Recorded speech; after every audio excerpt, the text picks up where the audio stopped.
Dan untuk seperti apa ceritanya, mari kita simak kisahnya. Pagi itu Bang Pian masih merasa sedikit kesal kepada Bapak Ali memilih duduk di ujung rumah kosong yang akan dibeli oleh teman dari Bapak Ali yang bernama Pak Bambang. Sebelumnya Bapak Ali meminta kepada Bang Pian untuk melihat kondisi rumah tersebut secara batin, karena dikhawatirkan ada sosok-sosok makhluk gaib di sekitaran rumah yang memang sudah tidak lama dihuni itu. "Pulang Yan," ajak Bapak Ali kepada Bang Pian yang sedari tadi hanya diam saja. "Manyun aja lo, tenang aja, nanti Bapak kasih uang capek deh," imbu Bapak Ali yang sudah siap di atas sepeda motornya. "Lagian Bapak gak jelas banget sih, ngapain dah ngajak saya kemari kalau teman Bapak udah minta tolong sama orang lain. Kalau kayak gini kan saya mendingan molor," balas Bang Pian yang masih merasa kesal. Sesampainya Bapak Ali di rumahnya, Bapak Ali pun langsung bertanya tentang sesuatu yang diketahuinya kepada Bang Pian. Dan hal itu malah membuat Bang Pian penasaran dengan maksud dan tujuan Bapak Ali mengajaknya ke rumah besar milik temannya itu. "Yan, tadi di rumah itu lu lihat ada apa aja emangnya?" tanya Bapak Ali sambil mengambil bungkusan rokok dari dalam saku lalu diletakkan di atas meja. "Ya banyak bah," jawab Bang Pian. Bapak Ali pun terkejut. Saat itu pun dia menanyakan dengan sabar, "Emang ada apa aja ya di sana?" "Ya banyak lah bah, ada pohon jambu, ada rumput, ada kucing, ada pohon tetehan, semut juga ada, pokoknya mah banyak lah," balas Bang Pian, yang membuat Bapak Ali merasa kesal dengan jawaban Bang Pian. Kebiasaan ini anak, kalau ngomong serius sama orang tua jawabannya bercanda mulu, dasar bocah geblak, sahut Bapak Ali yang merasa kesal dengan Bang Pian. "Ya lagian sih, emangnya Bapak ngapain sih pagi-pagi ngajak saya ke rumah sarang demit?" tanya Bang Pian sambil ikut meraih rokok milik Bapak Ali. "Ya demit lu yang bener dong Yan kalau ngomong," balas Bapak Ali yang merasa terkejut dengan apa yang sudah dikatakan oleh Bang Pian. "Lah emang iya saya ngomong bener dikatain salah, saya ngomong salah tetap aja ribet deh ngomong sama aki-aki," balas Bang Pian yang langsung berdiri dan berjalan ke arah dapur sebelum Bapak Ali melempar kopiah yang masih dikenakannya. Sekalian bikinin deh kue kopi," celetuk Bapak Ali kepada Bang Pian. "Pakai garam atau pakai kecap ucap Bang Pian meledek Bapak Ali. "Pakai sambal mulut lo, tapi yang kue sambalin, dasar," balas Bapak Ali kesal. Jadi sebenarnya itu rumah mau dibeli sama teman Bapak. Nah kemarin dia minta tolong sama Bapak bakal ngajak lo ngeliatin rumah itu. Nah tapi tadi kata dia rumah itu aman karena pade dari bininya kan, katanya nih ya, kata orang dia juga orang pintar," kata Bapak Ali menjelaskan tujuan Bapak Ali mengajak Bang Pian mendatangi rumah dengan halaman luas tersebut. "Orang pintar apanya? Itu rumah tadi aja tuh ya di tempat saya duduk kagak ada yang nempatin. Rumah itu mah udah kayak pasar demit banyak banget demitnya. Saya mah kalau disuruh buat mindahin itu demit kagak sanggup saya bah," balas Bang Pian sambil menggelengkan kepalanya dan meniup cangkir kopi hitam yang baru saja dibuatnya. "Ya dah, kasihan amat si Bang, abas mulu nasibnya," balas Bapak Ali yang langsung menyeruput kopi hitam buatan Bang Pian. "Lah kok asin ini mah, beneran lu pakai garam?" ibu Bapak Ali sambil mengecap-ngecap kopi buatan Bang Pian. "Pakai upil," balas Bang Pian yang membuat Bapak Ali melotot. "Ya kagak bah, ngapain, kurang kerjaan banget saya mau ngerjain orang tua," balas Bang Pian sambil tersenyum. "Awas lu ya, walah tuh ngerjain orang tua," sahut Bapak Ali lagi. "Udah deh dibilangin saya mah kagak ngerjain babe." Ya udah bilangin sama Om Bambang jangan dibeli dah tuh rumah.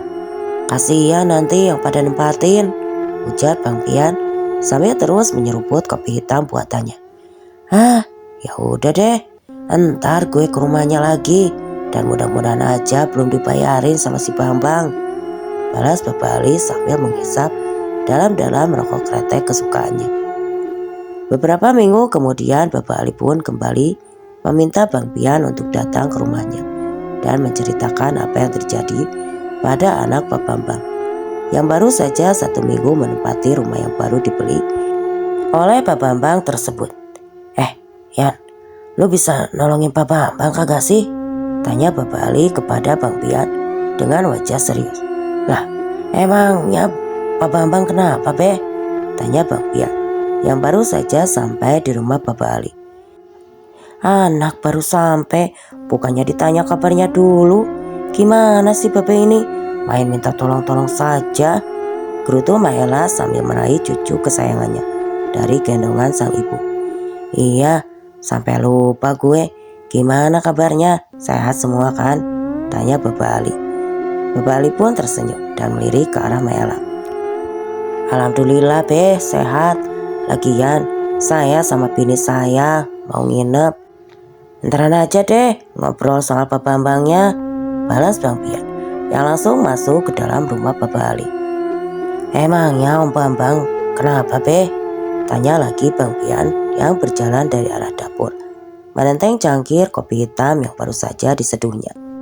Ya, si Bambang sih kagak ngapa-ngapa, tapi anak buahnya pada sakit terus, pada kagak mau kerja lagi karena mereka takut tinggal di rumah yang tempo hari kita ke sono no, jawab Bapak Ali menjelaskan.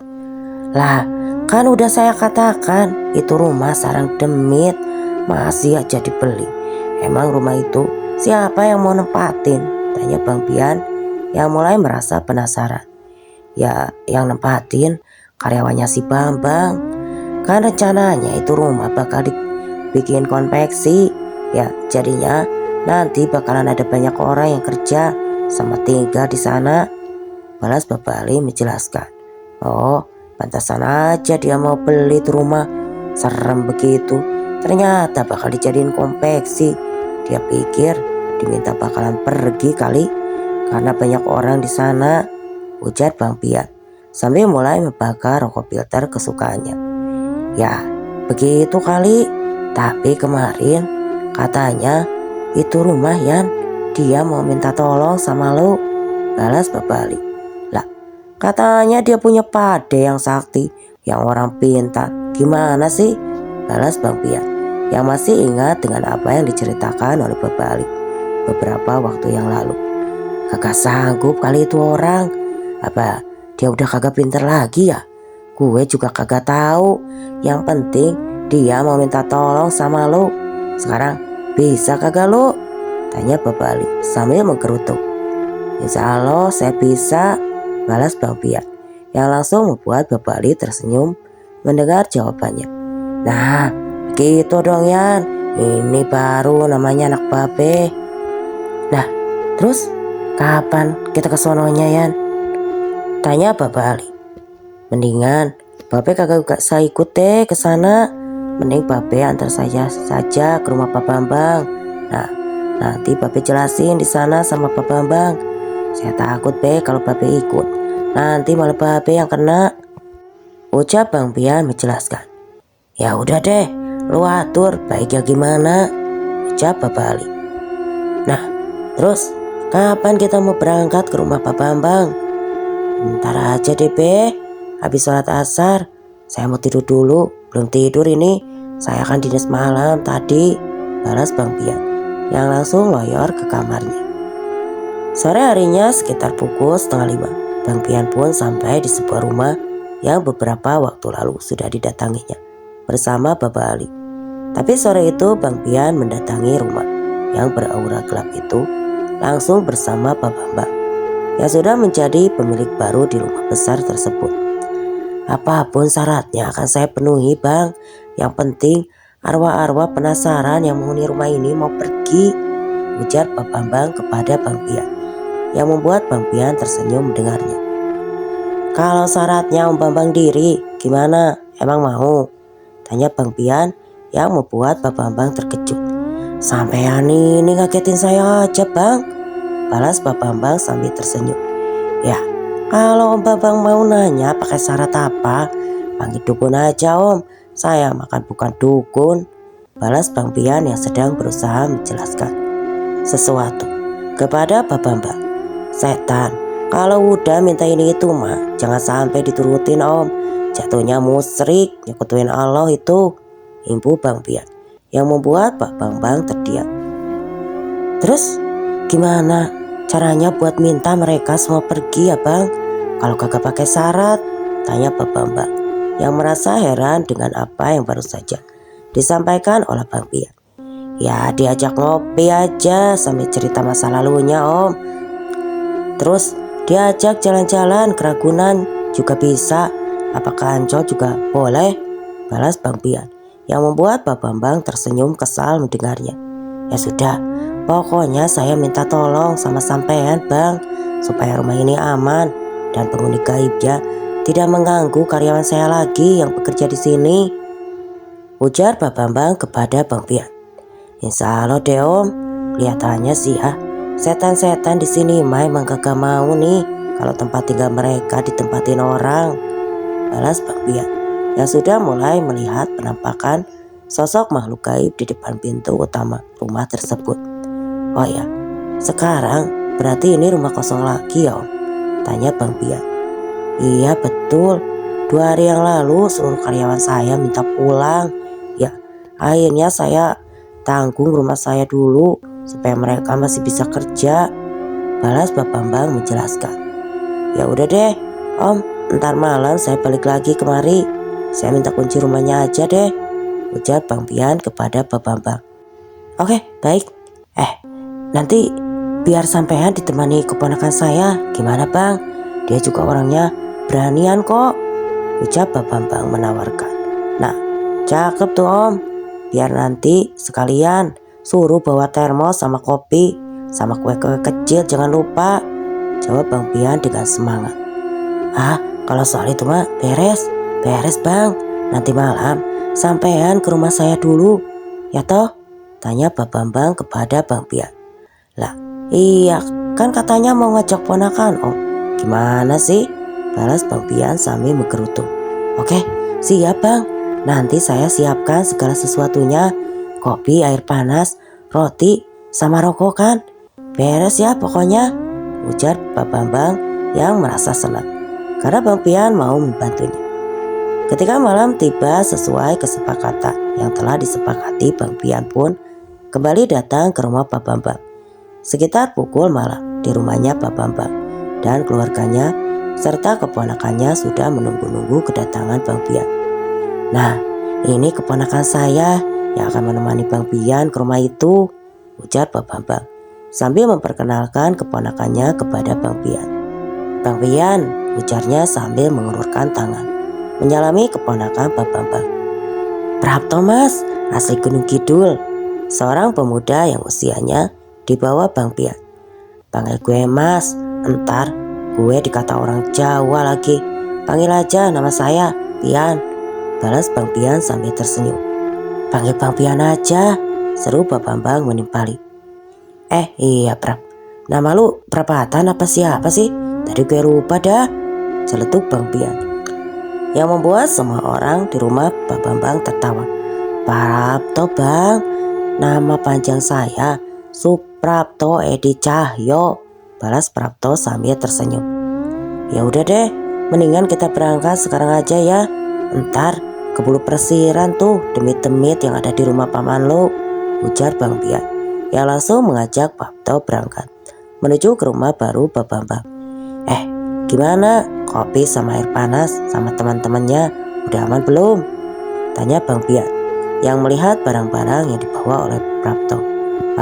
Tenang aja, aman Bang semuanya, sudah saya siapkan, ucap Pak Bambang yang langsung mengantar Prapto dan juga Bang Pian sampai ke depan rumah. Hawa mencekam pun langsung menyambut kedatangan Bang Pian dan juga Prapto di rumah yang berada paling ujung di antara barisan rumah lainnya di di sebuah komplek perumahan tua yang ada di daerah Jakarta Selatan itu. Aura mistis pun terasa sangat pekat yang tiba-tiba saja membuat Prapto merinding dan mulai merasa tidak nyaman. "Nah apa lu? Kedinginan ya?" tanya Bang Pian yang melihat Prapto sedang berusaha membuka pagar rumah milik Pak Bambang. "Merinding Bang," jawab Prapto singkat sambil meneruskan membuka gembok yang berada di belakang pintu pagar rumah tersebut. "Baca bismillah lo, lagian lo nyelonong aja," ujar Bang Pian sambil tersenyum dari atas sepeda motornya. Setelah masuk ke dalam halaman rumah besar yang baru dibeli Pak Bambang itu, Bang Pian pun langsung mengajak Prapto untuk duduk di sudut rumah yang mana terdapat lampu taman menyala di depannya. Sementara kita duduk di mari dulu dah. Sekarang buru-buru dah keluarin lu semua bekal yang lu bawa dari rumah Om Bambang tadi, ujar Bang Pian, yang membuat Prapto tersenyum. "Kita ngopi dulu ya Bang, baru kerja gitu ya," balas Prapto sambil menyiapkan gelas yang dibawanya di sebuah wadah. "Kerja? Emangnya kita mau ngerjain apaan? Kita itu cuma disuruh sama Om Bambang bakal ngopi doang di mari," balas Bang Pian, yang membuat Prapto kembali tersenyum. "Sampean ini loh Bang, selalu lucu gitu," balas Prapto sambil menuangkan kopi saset ke dalam gelas. "Dah nyantai aja, yang penting kita ngopi dulu sampai kita ngobrol-ngobrol aja," balas Bang Pian lagi. Tok, lu tadi bilang asli mana dah belah kidul? Darah mana toh belah kidul?" tanya Bang Pian sambil membakar rokok filter yang dibawanya. "Gunung Kidul Bang, bukan belah kidul," jawab Prapto yang merasa kesal dengan Bang Pian. "Oh, habis gue dengernya tadi tuh belah kidul. Emangnya daerah mana itu toh?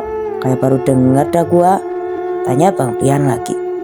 "Gunung Kidul itu salah satu kabupaten di daerah istimewa Yogyakarta Bang," jawab Prapto menjelaskan. "Lah, kalau Jogja mah gue tahu. Tok, kalau lu ngerasa pusing apa mual, lu bilang ya sama gue, jangan diam-diam aja," seru Bang Pian yang langsung disambut senyum oleh Prapto. "Ngapain lu cengar-cengir gitu?" tanya Bang Pian yang membuatnya semakin heran melihat perubahan sikap Prapto. "Ya, kesurupan nih bocah, suwe bener," ujar Bang Pian yang langsung memegang erat tubuh Prapto. Setelah berusaha keras untuk membuat Prapto tenang dan mengajak sosok yang sedang merasuki tubuh Prapto untuk berkomunikasi. Akhirnya Bang Pian pun berhasil mendapatkan informasi dari sosok yang sudah masuk ke dalam tubuh Prapto tentang rumah yang baru saja ditempati oleh para karyawan Pak Bambang. Sosok perempuan yang sedang merasuki tubuh Prapto itu pun lalu menceritakan bahwa di dalam rumah itu banyak terdapat kuburan calon bayi yang memang sengaja digugurkan. Dan setelah lama berdialog dengan sosok jin yang mengaku bernama Maisaro itu, akhirnya Bang Pian pun mengeluarkan jin tersebut dari dalam tubuh Prapto. "Apa lu toh cengar-cengir?" tanya Bang Pian sambil tersenyum ketika melihat Prapto tersadar. "Badan saya kok sakit semua Bang, ngilu," balas Prapto sambil memegangi bagian tubuhnya. "Barusan lu kesambet," ujar Bang Pian yang membuat Prapto terkejut. "Hah? Yang benar Bang?" tanya Prapto yang tidak mempercayai apa yang sudah dikatakan oleh Bang Pian. "Lah, ngapain gue bohong? Tuh, lu lihat tuh, bekas lu nulis nama jin yang udah masuk ke badan lu itu tadi," ujar Bang Pian sambil menunjukkan sebuah kata yang ditulis di lantai berdebu oleh sosok makhluk gaib yang merasuki tubuh Prapto tadi. "Terus sekarang kita gimana ya Bang?" tanya Prapto yang semakin penasaran. Setelah percaya jika dirinya tadi memang sudah kerasukan sosok makhluk gaib yang berada di sekitar rumah itu. "Ya, kita masuk dah, tidur di dalam," balas Bang Pian yang membuat Prapto bergidik ngeri. "Bang, memangnya kita harus tidur di rumah itu ya?" tanya Prapto yang kini terlihat mulai ketakutan. "Lah iya, namanya juga penelusuran, ya kita kudu gali informasi rumah ini dari makhluk-makhluk gaib yang tinggal di mari," balas Bang Pian menjelaskan. Baru saja Bang Pian selesai berbicara, tiba-tiba saja dari dalam rumah itu terdengar suara piring yang jatuh, disusul dengan benda-benda lainnya yang seolah-olah bergerak dengan sendirinya. Hal itu sontak membuat Prapto diam serbu bahasa dan mulai pendengarannya dengan seksama. "No, lu denger itu, tandanya lu disuruh masuk," ucap Bang Pian yang terus meledek kepada Prapto. "Sampean aja yang masuk ya, saya nunggu di sini aja," balas Prapto sambil terus mengedarkan pandangannya ke sekitar. "Yakin? Emang berani di sini sendirian? Lah, yang ada juga lu kabur ninggalin gue. Ya udah deh, mendingan lu ikut masuk aja, kita berdua, kita olahraga di dalam," jawab Bang Pian yang langsung berdiri dan berjalan menuju ke pintu utama yang ada di dalam rumah itu. Setelah Bang Pian memasukkan anak kunci ke dalam lubang kunci yang ada di pintu utama rumah itu, Bang Pian pun mulai merasakan adanya energi besar yang datang dan hendak menyerang Bang Pian maupun Prapto. Tapi Bang Pian yang sudah banyak belajar dari kakek Abdul melalui arti telah terlebih dahulu memagari tubuh mereka masing-masing dengan energi murni dan juga doa-doa yang sudah dibaca oleh Bang Pian. Energi besar dari sosok makhluk gaib berwujud perempuan bergaun merah itu langsung terpental dan membentur sesuatu, hingga terdengar dari luar tempat Bang Pian dan Prapto berdiri. "Jangan bengong, baca sholawat, bisa kagak?" tanya Bang Pian, yang langsung disambut anggukan kepala oleh Prapto. "Yaudah, baca doa dalam hati, jangan sampai pikiran lu kosong," imbu Bang Pian lagi menegaskan. Dan setelah itu Bang Pian pun langsung membuka pintu rumah yang ada di hadapannya. Tapi setelah pintu itu terbuka, tiba-tiba saja ada hembusan angin besar yang menerpa Bang Pian dan juga Prapto bersamaan. Dengan itu bau harum bunga melati pun tiba-tiba saja tercium hingga membuat keduanya sulit bernapas. "Bujuk, ini demit parfumnya nyanter amat ya," seru Bang Pian yang mulai melangkahkan kaki kanannya untuk masuk ke dalam rumah tersebut. "Mana ada setan pakai parfum sih Bang, sampean ada-ada aja," balas Prapto sambil mengedarkan pandangannya ke arah sekitar. "Ingat, lu jangan sampai terkecoh, baca aja selawat di dalam hati, jangan lupa, baca terus," balas Bang Pian yang sedang mencoba mencari saklar lampu rumah tersebut. Tapi belum saja Bang Pian dapat menyalakan lampu yang ada di rumah itu, tiba-tiba saja pintu yang tadi sudah dibuka oleh Bang Pian menutup dengan sendirinya, seolah ada sesuatu yang mendorong dengan sangat kencang. Suara pintu tertutup dengan kencang yang membuat Bang Pian dan juga Prapto sama-sama terkejut. "Jangan ganggu kami, cepat tinggalkan rumah ini atau kalian semua akan menjadi penghuni rumah ini seperti kami," ucap suara sosok perempuan yang terdengar lirih membuat bulu kuduk Bang Pian dan juga Prapto merinding. "Udah, kagak usah banyak cincong lu. Gue udah tahu siapa-siapa aja yang ada di sini," sahut Bang Pian, yang membuat Prapto semakin khawatir dengan keadaan mereka berdua. "Sekarang nih, yang gue minta lu pada semua pergi dah baik-baik. Kalau kagak bisa baik-baik, ya terpaksa deh gue usir," tegas Bang Pian. "Sabar Bang, ingat yang kita hadapi ini hantu loh Bang," bisik Prapto dengan tubuh gemetar. Dasar Jawa, tahu begini mah mending lu diam-diam aja tuh di rumah om lu," jelas Bang Pian kesal. "Manusia-manusia itulah yang menempatkan kami di rumah ini. Sekarang kenapa kamu usir kami bocah?" jawab suara perempuan tua yang terdengar parau. "Maksudnya gimana sih Nek? Emang ada yang naruh nenek gitu di sini sengaja?" tanya Bang Pian penasaran dengan apa yang sebenarnya terjadi di tempat ini. Tidak lama kemudian, Bang Pian dan Prapto merasa tempatnya berpijak, seperti berputar-putar, dan membuat Bang Pian juga Prapto merasa pusing. Baru kali ini Bang Pian mengalami hal aneh dari semua hal yang pernah dialaminya saat berhadapan dengan makhluk-makhluk tak kasat mata. Setelah tempatnya berpijak terasa kembali normal, Bang Pian dan Prapto pun mulai mendengar suara jerit kesakitan dari seorang perempuan yang disusul oleh suara jeritan-jeritan lainnya. Setelah itu Bang Pian juga Prapto pun merasa berpindah di tempat dan sedang berada di sebuah ruangan khusus yang sangat pengap dan berbau anyir serta agak berbau busuk. Di tempat itu Bang Pian dan juga Prapto diperlihatkan seorang lelaki tua sedang menggali tanah yang ada di dalam ruangan tersebut. Dan tidak lama kemudian lelaki tua itu mulai memasukkan kain putih yang tak apa isinya ke dalam lubang tersebut. Baru kali ini ada orang yang kuat bertahan lama di dalam rumah ini, ujar sosok perempuan berambut hitam kusut dan mengenakan gaun merah yang mengeluarkan bau anyir darah. Kau lihat sendiri bukan? Jiwa manusia, berarti iblis itulah yang sudah menaruh kami di tempat itu. Imbu sosok perempuan dengan wajah keriput itu sambil mengangkat kedua tangannya. Setelah sosok perempuan yang memiliki wajah seram itu mengangkat kedua tangannya, tiba-tiba saja muncul puluhan bahkan ratusan sosok bayi yang berwarna merah dengan wajah-wajah yang sangat menyeramkan. Sosok-sosok dari bayi tersebut memiliki lidah panjang serta daun telinga runcing dan juga dengan barisan gigi-gigi tajam dan juga hitam.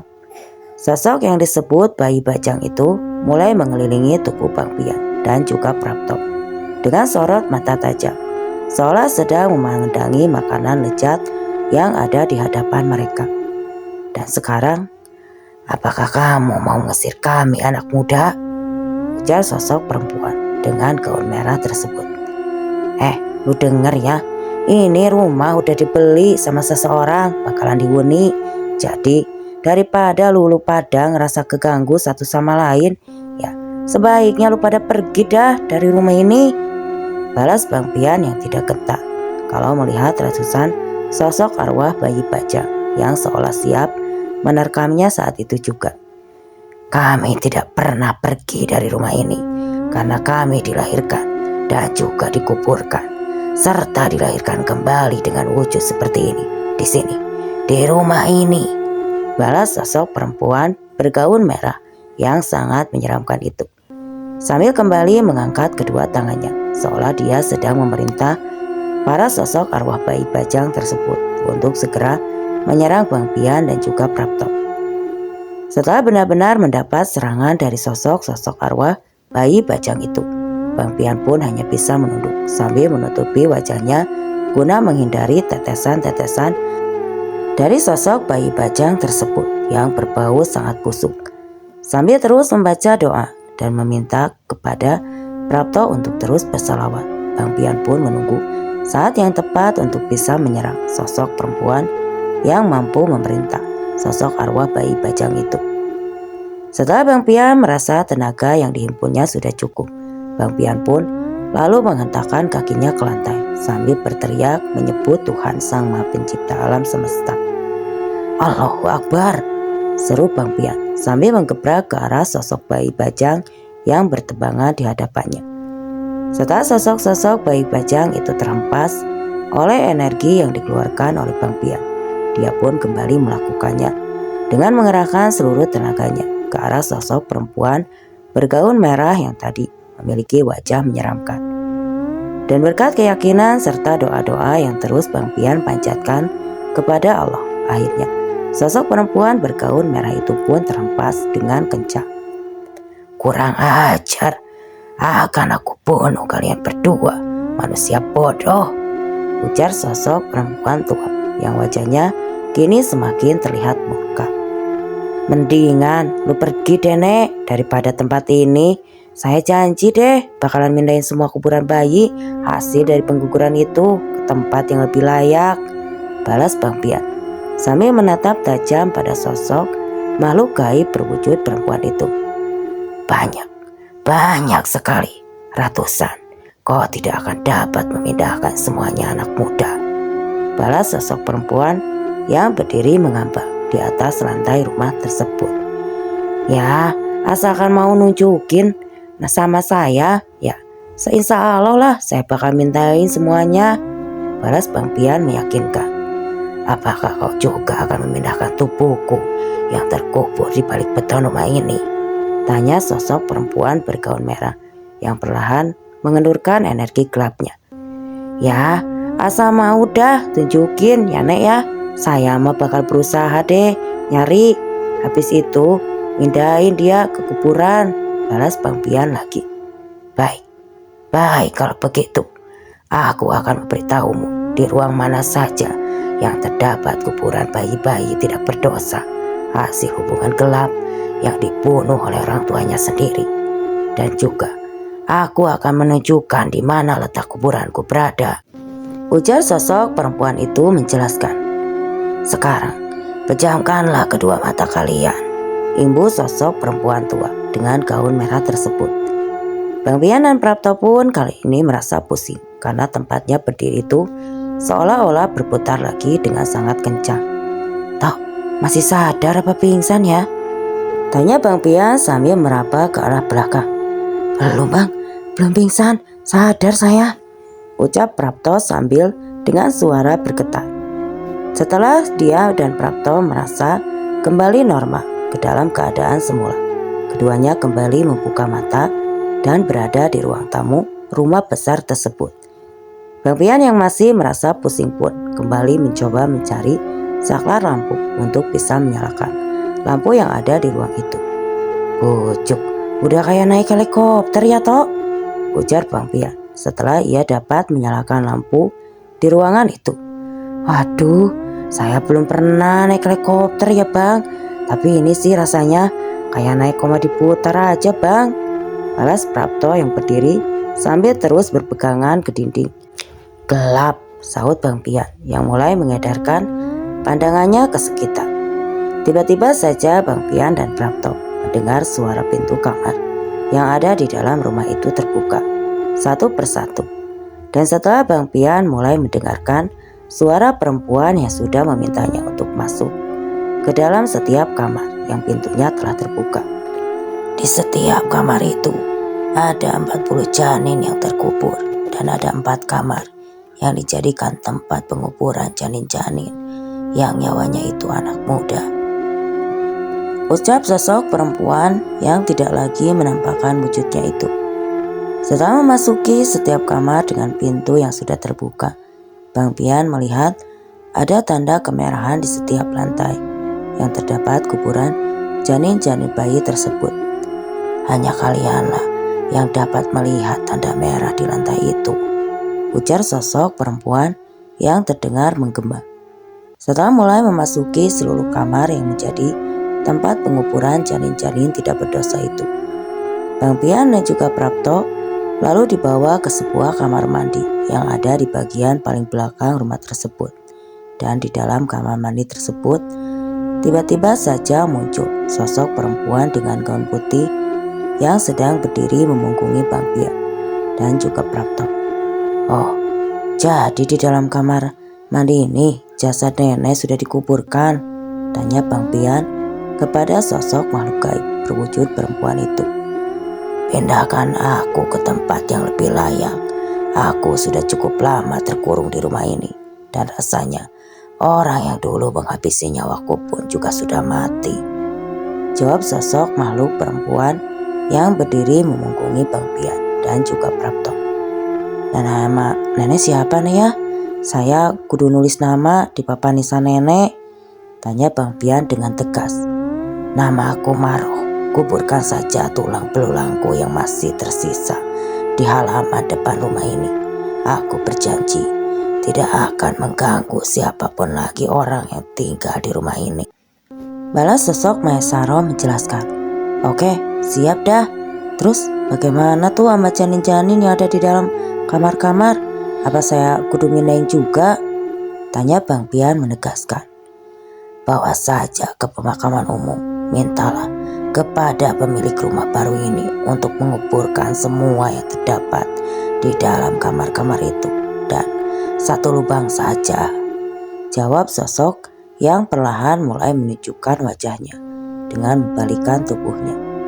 Dan sekarang pergilah, sampaikan apa yang sebenarnya terjadi di rumah ini, imbu sosok Maesaro yang perlahan-lahan pergi lalu menghilang dari pandangan mata Bang Pian serta Prapto. "Alhamdulillah," ujar Bang Pian yang juga diikuti oleh Prapto. "Nah, lu juga udah dengar kan Tok apa yang tadi dia bilang sama si Maesaroh?" ujar Bang Pian yang disambut anggukan kepala oleh Prapto. "Nah, bagus dah. Mudah-mudahan aja Om Bambang bisa ngerti nih apa yang terjadi di tempat ini," Ibu Bang Pian sambil menutup kembali pintu rumah besar di dalam sebuah komplek perumahan tersebut. Setelah membereskan bekal makanan dan juga kopi yang mereka bawa tadi, Bang Pian dan Prapto pun langsung pulang ke rumah Pak Bambang. Tapi karena Pak Bambang saat itu masih tidur, Bang Pian pun hanya mengantarkan Prapto dan langsung pulang ke rumah Bapak Ali. Keesokan harinya setelah Bang Pian menceritakan tentang apa yang telah ditemuinya di dalam rumah itu kepada Bapak Ali dan juga Maela dan juga Intan, Bang Pian pun langsung mengajak Bapak Ali untuk membantu menjelaskan kepada Pak Bambang tentang apa-apa saja yang ditemuinya bersama Prapto semalam. "Ya, mudah-mudahan aja ponakannya Om Bambang udah cerita sama keluarganya Om Bambang," ujar Bang Pian sambil mengisap rokok dalam-dalam. Yan, emang itu ponakan si Bambang orangnya bisa juga apa?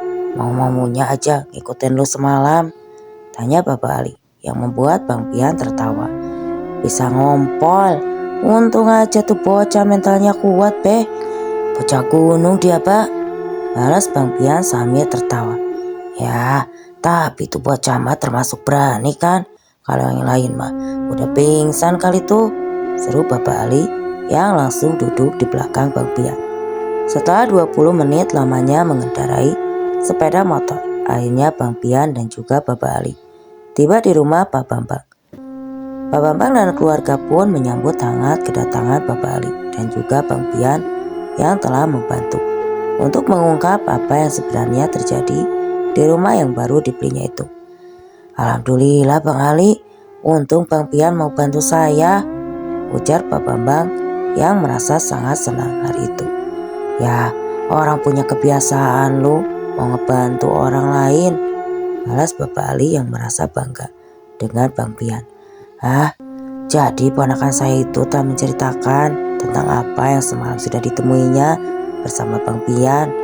Alhamdulillah, kita semua jadi tahu titik persoalan dari rumah itu. Dan saya juga sudah berunding dengan keluarga saya untuk segera memindahkan semua kuburan janin yang ada di rumah itu, ujar Pak Bambang yang sudah duduk bersama Bapak Ali, Bang Pian, serta keluarganya. "Ya, alhamdulillah kalau begitu Om. Tapi ya sebaiknya mah bertahap dulu aja ya. Saya takut kalau sampai pihak berwajib tahu. Lah, nanti urusannya ribet dah. Bakalan disegel tuh rumah. Kagak bisa ditempatin langsung," ujar Bang Pian mengusulkan. "Oh iya, Bang Pian. Awalnya juga saya bingung untuk melakukannya. Tapi kan sosok yang ada di rumah itu hanya meminta kuburan-kuburan bayi Bajang itu dipindahkan, tidak meminta untuk diusut secara tuntas ya. Ya, kan emang begitu toh," balas Bang Pian kepada Pak Bambang yang juga memiliki pemikiran yang sama dengan Bang Pian. Bukannya hendak untuk menutupi sebuah tindakan kejahatan, tapi Bang Pian sendiri memiliki pemikiran yang cukup rasional. Karena seandainya hal tersebut dilaporkan kepada pihak yang berwajib, tentunya akan menghambat semua hal yang sudah direncanakan oleh Pak Bambang yang akan menggunakan rumah itu sebagai konveksi, dan juga rumah tersebut sudah tidak dihuni cukup lama. Dan menurut ketua lingkungan setempat serta beberapa satpam yang sudah bekerja lama di sana mengatakan, jika dari dulu rumah itu pernah dikontrak oleh seorang dokter yang membuka praktek di hari-hari tertentu saja. Jadi pemilik asli rumah tersebut tidak tahu menahu tentang apa yang sudah terjadi pada rumah itu, dan hingga rumah itu terjual dari satu pihak ke pihak lainnya. Singkat cerita, setelah berhasil memindahkan kuburan janin yang ada di rumah itu dan juga dapat menemukan sisa-sisa tulang belulang dari sosok Maesaroh dan menguburkannya di halaman depan rumah itu pun lalu digunakan untuk konveksi milik Pak Bambang. Tidak ada lagi kejadian-kejadian horor dari rumah itu, hingga konveksi milik Pak Bambang pun akhirnya gulung tikar. Sejak kejadian yang dialaminya, Prapto pun banyak belajar dari Bang Pian tentang hal-hal gaib. Bang Pian pun merasa tidak keberatan untuk mengajari Prapto dan selalu mengajak Prapto ketika ada orang yang membutuhkan bantuannya. Sebelum Ardi kembali dari pesantrennya, Bang Pian pun memiliki teman baru dan merasa sangat cocok dengan Prapto. Bang Pian dan Prapto pun beberapa kali membantu orang-orang dengan kasus yang sama, seperti yang sudah dialami oleh Pak Bambang. Dan cerita pun selesai. Oke teman-teman, sekian untuk cerita kali ini. Semoga apa yang saya sampaikan dapat memberikan pelajaran bagi kita dan juga tentunya dapat menghibur. Terima kasih untuk yang sudah hadir. Wassalam.